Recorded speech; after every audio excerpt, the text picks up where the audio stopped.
Landmines were a global problem we could fix, and I love to win.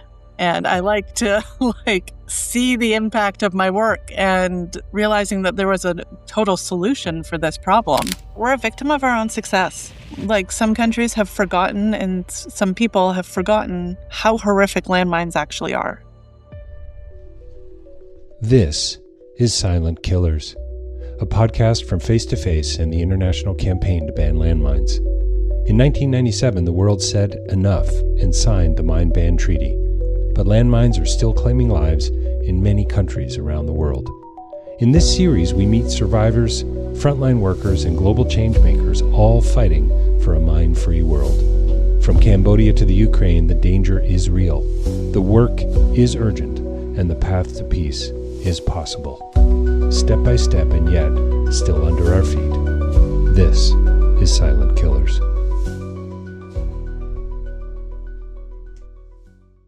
Well, welcome back to Silent Killers. We do have another special guest here with us this week.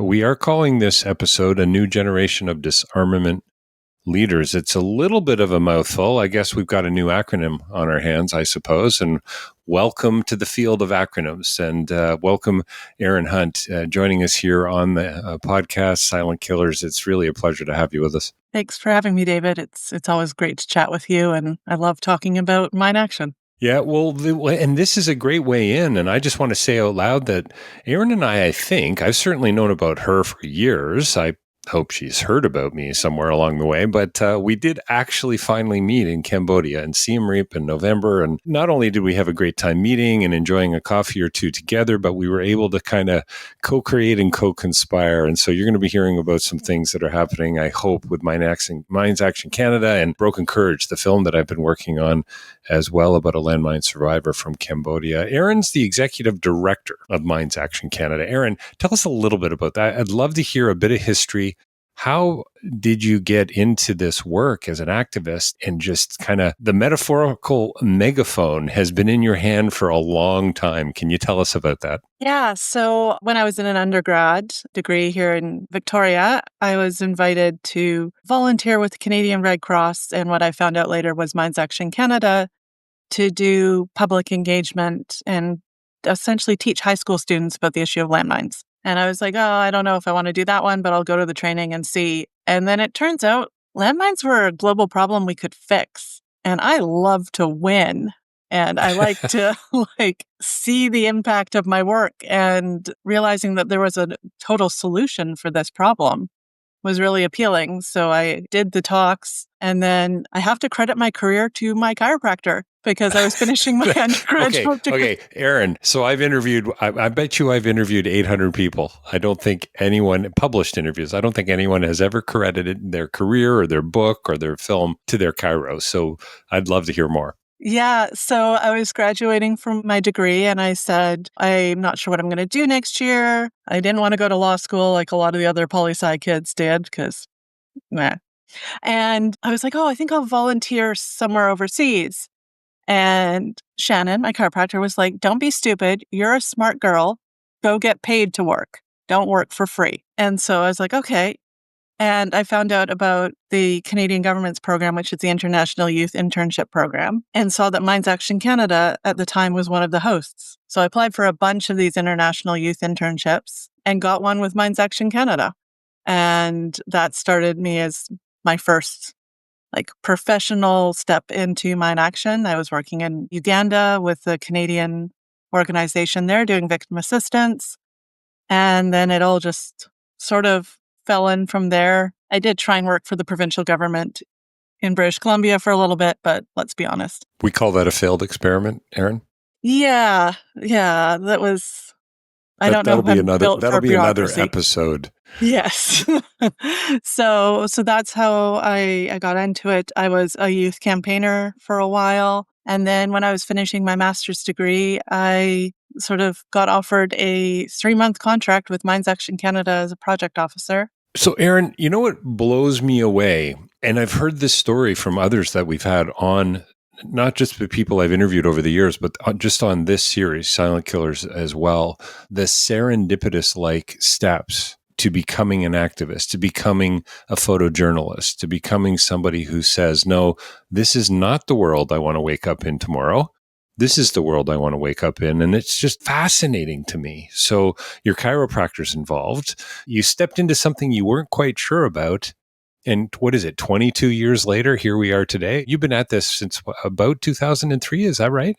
Yeah, so I was doing like volunteer work in 2003, internship in 2006, and then I became MAC staff in 2011. Wow. So public engagement, what is that exactly? Is that telling me what I need to know as a Canadian? Talk a little bit about that, because I think it's a nice lead into working with younger people and youth engagement as well, and getting people excited all over the world about these issues. Yeah, so some of the work was the sort of thing that you'd see, like, the charity or nonprofit table at a festival, or Handing out postcards, QR codes are involved. well, not in 2003 where they put QR That's codes, right. but No QR codes yet. No, a little yeah, early lots for of those. posters and hand signing petitions and that There sort you of thing. go. Lots of handouts. But the biggest part of my volunteering was actually going to high schools and presenting about the landmine problem and the landmine solution, which is the Ottawa Treaty. So, as part of sort of global education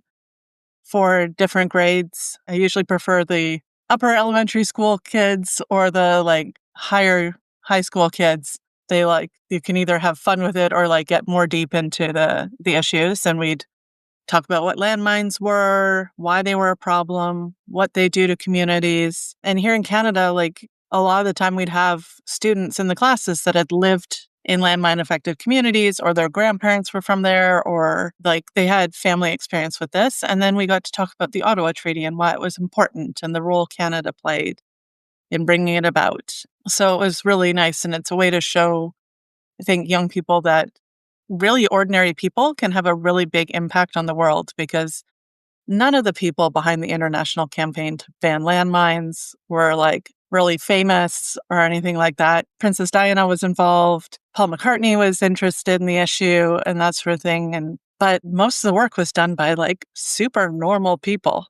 You don't need to be a celebrity to No. care about an issue like this. And Yeah. you've what I've been amazed about as I've gotten to know you more and the work that you're doing, and when we hung out together in Siem Reap, you were there with, was it about 30 youth advocates from 42. 42, there you go, from 42. all over the world, Yeah. who were a part of a program and that was rooted, I suppose, in education and public engagement. And I've got so many questions about that for you, but it's pretty exciting to see such a younger group of people, the younger demographic, saying, no, we don't like this world we're living in either. There has to be a better way. Yeah, there's so Minds Action Canada has been doing sort of like bringing youth into the movement since they brought people like me in. And now some of the people that started with me from both Canada and around the world are now the like mentors for the youth in our youth program. That's amazing. So you're really seeing sort of a graduation and a mentorship and a community. And I love that. Do you think education's the silver bullet on this issue? Sorry for the metaphor. Yeah, it's fine.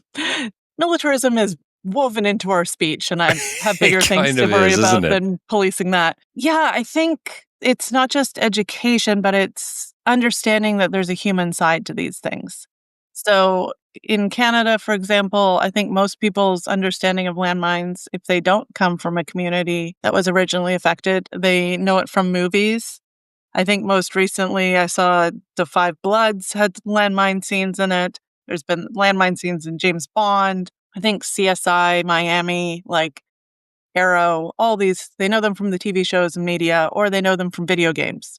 Bringing the reality of what those are to people and showing the human impact, hearing from survivors and people that live in those communities, and then realizing that it can be fixed. It's not a hopeless problem, I think is a really important shift for people, especially here in Canada and in Europe, because I know I grew up running around the woods in British Columbia. Like literally, I went to cross-country running camp in the summers and we literally just run amok in the woods. And there's so many places around the world that you can't do that. But it was just like a foreign concept to me as a kid that you'd have to be careful where you went. I love that you call it not a hopeless problem, because it really does on the surface seem like it is. Oh well, what can we do? And I'm sure we're going to talk about this. Countries are backing away. Countries are talking about manufacturing them again. They're breaking this treaty that they signed, and so on. And let's get into that in a few minutes. But I love that you still have this sense of hope. And I mean, how could you not if you're working with young people and trying to engage them and educate them and bring them alongside? How did the whole Mine Action Fellows program start? What was sort of the inspiration for that? It actually goes back to like the people who trained me to talk to high school students. Mines Action Canada and the Canadian Red Cross had a youth program that they hired young people to train other young people. And then the rest of the world heard about this program and was like, hey, we want some of that. And so Mines Action Canada, or MAC, they were able to sort of scale up that training for activism and start including youth from around the world through the early 2000s, which was when I was trained like that, and a bunch of my peers were trained like that. And then I ended up in charge of that program for a while. But we have to keep changing with the times. And one of the things that we realized in about 2015, 2016 is that Mine Action still was quite an old boys club. So we wanted to look at our youth program and sort of try to address that in it. And this is where the Mine Action Fellows started, because we piloted in 2017, but for 2017 through 2019, it was all just young women who are already working in the sector to raise their profile, to give them experience at the international level and connect them with the decision makers, the international diplomats. In 2020, we did start including young men, but the reason we called it the Mine Action Fellows in the first couple of years was because we thought it was hilarious to have a group of all women called fellows. But one of the things that we learned from when I was trained in the Youth Leap program, which was what it was called when I was there, is that the youth were kept pretty separate from the diplomatic meeting and the other campaigners because we were there to learn. And Mine Action Fellows, I had realized that it was a big difference between going to a diplomatic meeting as a youth campaigner and then my first meeting on the job. And oh my goodness, how do you do all this stuff? Oh, you want me to go talk to the Czech Republic about this language? What do I do? How do I go approach Angola to talk about their stockpile destruction? So the Mine Action Fellows program, we shifted things around a little bit. So it's half training in person when we're in person and half participation in the meetings. So it's the same as, they have time where they're the same as any campaigner. They have, specific talking points that we're trying to get across to governments. They'll often have someone who's more experienced go with them and work with their regions. But we also do provide that capacity building, that learning, so that they can learn more. So education, but also actually stepping into the conversations as well. It's a little bit of practice and action, I suppose you could say. Yeah, we actually have a fun little acronym for it, because it's the world of acronyms in Mine Action, It is, right? indeed. We call it the team approach. So it's training and education, and then action and mentorship. Nice. Do you think young people, clearly young people are worth investing in. Do you think one of the reasons for that is their, I don't want to say naivete because that's not fair at all, but their passion, they're not quite as cynical as some of the older folks in the room? Is that, or the politicians in the room, or the policymakers? Is that one of the reasons why you invest in youth? Yeah, that is one of the reasons. Youth campaigners can definitely get away with saying things in ways that I can't. That's probably so true. That's very helpful as from a campaign perspective. There may be some fun implications there, Erin. Oh, there definitely is. Yeah, that's great. But I think the other reason we really invest in youth is when it comes to implementing the Ottawa Treaty on the ground, being out in the communities, assisting survivors or being survivors themselves, teaching risk education. It's always young people that are doing the clearance, doing the risk education. So they have the on-the-ground experience. And that's what the decision makers need to hear about. They don't need that. They want that information from the source. They don't need it filtered through 3 different levels of reports, right? So the youth have energy and new ideas, and they understand TikTok. They have not yet forced me onto TikTok, but I think they've tried. So they understand, new things, but they also have that on the ground experience that when you're, a Geneva diplomat where maybe you get out of Switzerland once a year, maybe twice if you get to go to New York, but like you don't really get to see the actual reality of the issues very often. So it sounds, I mean, you're already answering my next question about who some of these Mine Action Fellows are. You've already talked about it for sure, different countries and so on. I met some of them. I've already been connected to a few of them. And it's exciting to sort of feel that sense of passion and commitment and desire to, change the way things are. But it sounds to me like a lot of these fellows have their sleeves already rolled up before they even join the program. Like they're in the middle of it already, trying to shape a way forward. Is that a fair way to put it? That's exactly right. They're working in their own communities and at the national level, and they're referred to the program by other campaigners. And so we help them get their message not just at the local and national level, but at the international level. Is it about advocacy for most of the fellows, like, would you say, or are some of them even coming with more practical experience than that? I mean, I remember being blown away in Cambodia by how what such a high percentage of the people who were actually doing demining were women. Yeah. And I was just blown away in a good way. This is incredible that not only is this work for these women, but they're the ones stepping up and literally stepping in. You don't get much more literal than that. So are some of the fellows that rooted? Yeah. We pull from anyone from like a deminer on the ground through to communications personnel for a demining organization, folks from survivor and disabled persons organizations. We do have some that are, studying or doing advocacy in unaffected communities and unaffected countries, but I'd say at least half the group is doing the work. Yeah, that's incredible. Can you talk a little bit about some of their contributions? Anything stand out? Any sort of big wins, or maybe some of those things that they can say that maybe you can't? I'm sure there's a couple stories along the way. Oh, yeah. So I think one of my favorite parts about having youth diplomatic meetings is once we teach them how it works, because like the UN structure, international diplomacy is like really archaic and really patriarchal. Like it was built for a bunch of well-educated elites, men. But watching them like pick their target and just focus in on that one country or that one delegate that they need to find, and just watching them like make their way through the crowd and corner them and ask the hard questions. So a year ago, Lithuania left the Convention on Cluster Munitions, and there had been rumors for about a year before that they were going to do this.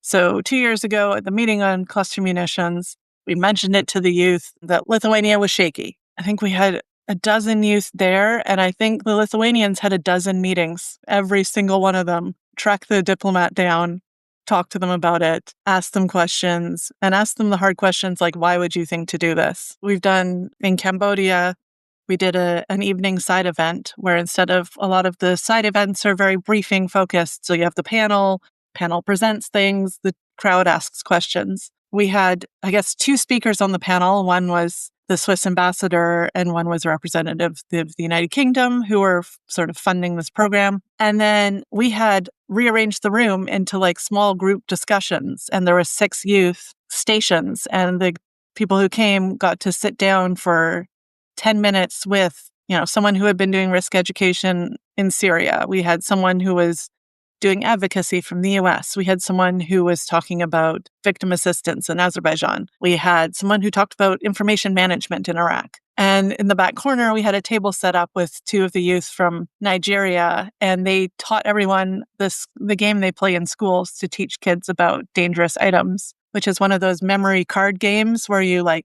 lay the cards out and you try and match them. And that game got so competitive, every round that people were back there for playing, I had to keep asking them to simmer down so that the other speakers could be heard in their little groups. But it turns out diplomats can get very competitive when you give them the opportunity to play each other in card games. Well, it's really interesting that you say, we could come up with some other words, I'm sure, but elite, male, patriarchal, we could create our own game, I'm sure, here, right? And probably kind of disinterested. And how about myopic? And how about resistant to change? And all kinds of those things. So it seems to me introducing some young, new, passionate people coming out of the very countries that are being affected by these policies that are being ignored or these policies that are not being changed has to be quite disruptive. And I would think we'd want to see more of that, not less. Absolutely. I mean, even just on the most basic level, you can tell when we have Mine Action Fellows in a meeting because you can walk into the room, and if it is like 95% black, blue, and gray suits, we probably don't have much of a youth delegation there. If you Right. see Interesting. colorful clothing, different styles, the youth are there. Yeah, what is this? A meeting of bankers? What's going on here? We obviously pay attention to diplomatic dress code, but I'm like, you wear what's professional and business attire for you, and you don't have to dress in dark colors. And I've had youth come back up to me being like, I finally realized what you mean by that, and look at the pants I brought this time. And she's wearing like bright pink dress pants. And I'm like, oh, good, so I can find you in the crowd.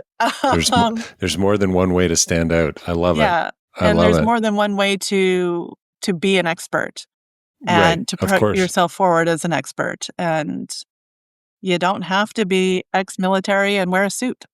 Of course. And Erin, it just hit me, isn't this too, they get to meet a young person from Burkina Faso or from Cambodia or wherever, Angola, and immediately they're stepping into somebody else's world. They're stepping into somebody else's story. And isn't that really what's going to ultimately kind of shift the conversation to some degree? At least I believe it is. I'd love to hear about that from you. That personal sense of my brother lost his legs to a landmine, or my mother was, or whatever the case might be. It's that empathy and that ability to draw people in, it seems to me anyway. Yeah, I mean, that's been one of the strongest parts of the whole international campaign to ban landmines that Mines Action Canada is part of, that all these campaigners that we work with come from, is the sort of prioritizing survivor stories and bringing that grassroots viewpoint to the diplomats. Because, I mean, no one is a greater expert on landmines than the landmine survivor themselves. Right, right. So, yeah, like I remember our first big meeting after COVID. Christina's from Senegal, and we met with the British ambassador, and that British ambassador spoke fluent French. So she was able to, Christine's mother is a landmine survivor. So she was able to get into really detailed information about, the challenges that her family has faced because of her mother's injury from a landmine and, all the work that needs to be done in Senegal. And so she was able to bring that directly to the British ambassador because we were able to get her in the room. Right. It was about being present at that point. Yeah. And getting somebody to listen. I mean, I continue I've been working in the international development sector for years, and I continue to be blown away at the lack of opportunity for so many people around the world, the lack of access to something as simple as transportation for landmine victims who can't access transportation to get the proper care. Never mind, but let's not even, we're not even talking about funding now or policy. I mean, this is just grassroots, very basic stuff that isn't available. I mean, all the more reason why we need these fellows programs like Mine Action Fellows program and advocacy and public engagement and so on. How do the fellows, if we can still call them that, how do the fellows, how do they stay hopeful? How do they stay hopeful and celebrate, some of those probably quite small wins? I think that's just it. You have to celebrate the small wins. Like the fact that it's a team, and we really try to build them up as a network together. So they have a WhatsApp group chat. They have it's a little bit out of date now, but they have a Facebook group as well. As an initiative actually started by the fellows, they have quarterly calls where they have, I'm not invited because I'm old and the boss. Well, you're not on, Erin, you're not even on TikTok. I mean, come on. Yeah, I'm not invited. No wonder you're not invited. But they bring like an expert in they pick an expert to hear from, and then one of the other fellows shares what they've been working on. And they have this like time to chat. They share updates with each other on WhatsApp. We have a pen pal program within the program so that fellows with similar interests or similar professional areas of expertise are connected so they can learn from each other. So, when Tanaka and Zimbabwe brought out a policy paper, we all got to see that. When different things happened in Iraq, we got to see that, or like an update from Afghanistan. We get those updates from each other, and you get all the like high five emojis and the response from your peers. It's about community, and it's about sharing by the sounds of it, listening to each other and hopefully, I guess, gaining new insights and observations. I mean, context is so important. Everybody's is going to be a little bit different, I suppose, but it's being able to, I don't know, lock arms together. If does that sound too corny? Yeah, we won't make a judgment on corniness, but it's right. accurate. That's Yeah. right. Yeah, we're not going to light a campfire and sing songs around it, kumbaya maybe, but at the same time, this is a group that is linked together by a very common cause and a passion and a commitment again to step into a better world. And how do you stay hopeful, Erin? I think two ways. One, the Mine Action community is always making progress, even when there are setbacks. We're still getting landmines out of the ground. Oman is fully clear this year. Like, that's a country with 0 landmines now because of the Ottawa Treaty and because of the work of this community. That's another country where, the kids can run around anywhere they want and be safe. And then we work, like I said, with a lot of survivors and affected people and just really committed people in general. And we have a good time together. Like, we have fun.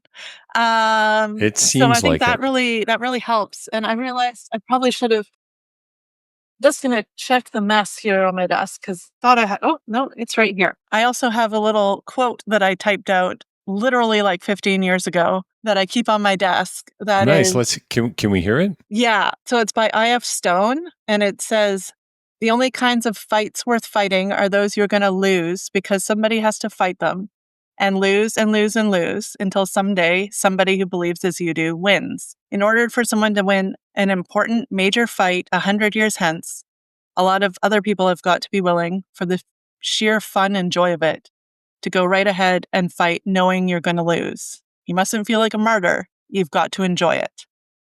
And I think enjoying the fight is something that the disarmament community is really good at.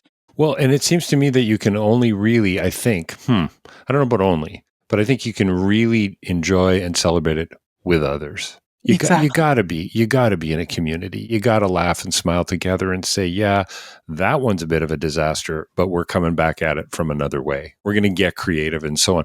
Yeah, it's got to be so hard, especially with what's going on currently around the world. You don't have to read too deeply into the news to know that there have been setbacks without a doubt. What do you think has changed from your perspective? So 22, 23 years you've been at this. I love that you've got this quote on your desk, I.F. Stone, that you're still obviously getting recharged by, I suppose you could say, from time to time. But what has shifted in your perspective? Is it more about method? Is it about the theory behind the method? Is it about, being disruptive? I mean, when's the book coming out, basically, I guess is the question I'm asking, Erin. I think right now the challenges that the Ottawa Treaty is facing with the 5 countries that are wanting to pull out and all of this is that we're a victim of our own success. Like, some countries have forgotten and some people have forgotten how horrific landmines actually are. So that now when they're faced with a security threat, all of the countries that are looking to pull out border Russia, and they're worried about future aggression from Russia. And they say that they need landmines to protect themselves from that. They've forgotten that there were studies done in the 1990s when people were still using landmines frequently that essentially said the people overestimate how secure they are with landmines. They don't slow down invasions, and especially not in 2025 with the advent of drones, longer range missiles, all of these other things. Anti-personnel landmines on the border are not going to slow down anything but maybe a really janky pickup truck. Your armored personnel carriers, your everything false sense of security here, folks. False sense of security. So they've come to this idea that landmines aren't that bad. They'll be able to help us because nobody uses them anymore. The horrors of the 90s where we had 20,000 or more people killed and injured every year, those have faded from memory. So it doesn't seem as risky. Well, they really are silent killers, aren't they? I mean, here we are, having met in Cambodia. I've been working in the country for years, 50 years after the Khmer Rouge invaded Phnom Penh, and we're still dealing with landmines that were placed during the Vietnam War and probably before that as well. I mean, it's astounding. It really is, from a risk and a liability. And talk about lost opportunity as well, for countries all over the world. It's truly insane. Yeah. And speaking of, making sure that we enjoy this fight, even if we're going to lose it. I mean, at MAC, we've been talking a lot about that there's some 1990s trends that need to come back. But unfortunately, these countries are picked the wrong one. Like, there are so many other things from the 1990s we should be bringing back. Like, I'll go with wide-legged jeans. That's great. We That don't one need never took for landmines. me. We need to bring back, wide-legged jeans and boy bands. Right. I think I just saw that. Did Boys to Men just play the Sphere in Las Vegas recently? I got to see some of that. Boys. There you go. Sorry. Yeah. Yeah, that's okay. I wasn't really into the whole boy band thing or wide-legged jeans, just for the record. I'm too old for either of those things, I think. Well, grunge is also a 1990s trend that would There be you go. great to bring back. Yeah, no kidding. Silly question. I know where you have the most fun, hanging out with the youth. I was going to say, is it with sort of policymakers or the youth? And we don't need to polarize it, but I'd love to hear a little, as we wrap here, a little bit more about your work and chiseling away at the policymakers, at the politicians, the people who matter just like everybody else, who are sometimes making decisions not on their own, but collectively. How do you continue to fight that fight? You have to remember that the decision makers are people, and there are things that they care about. So you have to figure out what they care about at a personal level and what their country cares about at a national level. So in Canada, we have parliamentarians that are farmers. So we talk to them about the impact of landmines on agriculture. Right. Of course. They understand that. That's the language they speak. Others, and a common language pretty much around the world. Yeah. Others, maybe they're going to be more concerned about the impact on children because they have small kids and they realize being able to imagine that their kids couldn't just run across a field safely is really sobering and really motivating to make sure that other kids have that same freedom. At the international level, right now, we're really looking at a few countries that are trying to dismantle this rules-based international order that we've built over the past few years. And this is an area where states can have a big impact, where they can make a name for themselves and they can protect the rules-based international order. So, that's one of the ways that we talk to government delegates. But, I mean, we still do have fun with them. You said, you're wearing colored pants, probably wide bottom pants when you're speaking to them. I think I tend to go for floral dresses, but my colleague from Colombia does like her wide-legged bright pink pants. Yes. That's awesome. I love that. So as we sort of kind of wrap here, where can it's mindsactioncanada.org for more information about the work that you're doing and the great work that your organization is doing. What would you say to those leaders? Could be local politicians, could be federal politicians, could be donors, journalists. What do you want to celebrate about the Mine Action Fellows, that younger generation that seems to be maintaining the passion and stepping in? I think I would tell the decision makers that if they set the conditions right, if they support Mine Action, if they keep the political will up for a few more years, the current Mine Action Fellows could be the generation that ends landmines. They could end that suffering forever within their lifetimes. And that would be a pretty great gift to give to the future. Yeah, I'm getting goosebumps. So you're appealing to that compassionate side. Yeah. Not the financial side necessarily. Of course, that would probably have to come too. Yeah. But there needs to be, did you say the political will? There needs to be that. Political will and financial support go hand in hand. We really need support to keep the program going. I mean, when it comes to decision makers, everyone goes into politics because they want to change the world. And this is a way that you can guarantee yourself a place in the history books if you're part of the ending of the suffering caused by landmines. So be a part of the solution. Yeah, I love Yeah. it. I love Yeah. it. And I feel like we've come kind of full circle. When you were chatting, I think you sort of said right out of the gate, you saw this as an opportunity. This was something that you could, or that maybe we could fix.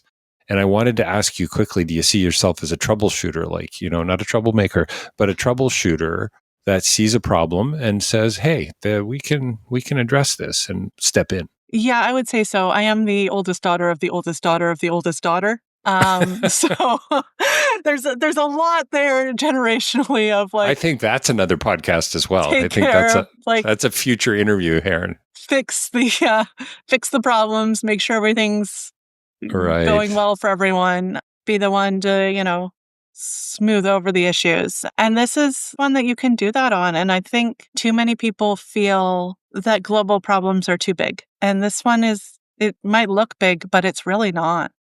Yeah, and I love that. I love that you've been able to maintain that for so many years, that you are seeing the hope and the hopelessness of it, and not backing down, and you've clearly, and I've met some of these people, folks. These are great. These are future leaders without a doubt, and they're not going to be wearing blue pinstripe suits. That's what we're here today to tell the world. Along with a whole lot of other things as well. Yeah. But Erin, what a pleasure having you on this show. And Silent Killers is the podcast. Please, sign up if you haven't subscribed. If you're just joining us for the first time, share it with family and friends. Check out the ICBL on their website, and of course minesactioncanada.org to find out more about what's going on there. Erin, is there a quick takeaway for people? Can they sign up? Is there a petition you guys are, what can they do right now for you at Mines Action Canada? Two things. You can join our mailing list. It's on the website. You can keep up with us. We'll send out action alerts when we need you to talk to your government. And two, we do need financial support. So you can make donations online. $100 donation actually gets you one of the really coveted hats from Cambodia that, David, you may remember, that say no Oh, I landmines, remember. no excuses. Yes. I remember. Yeah. It's a great hat. It's and my 646 Instagram followers, they liked it too. So excellent. Yeah, well, that's great. Well, listen, Erin, thanks so much for joining us, and keep up the good work, and I'm sure our paths will cross sooner than later. Thanks so much for having me. Have a good day.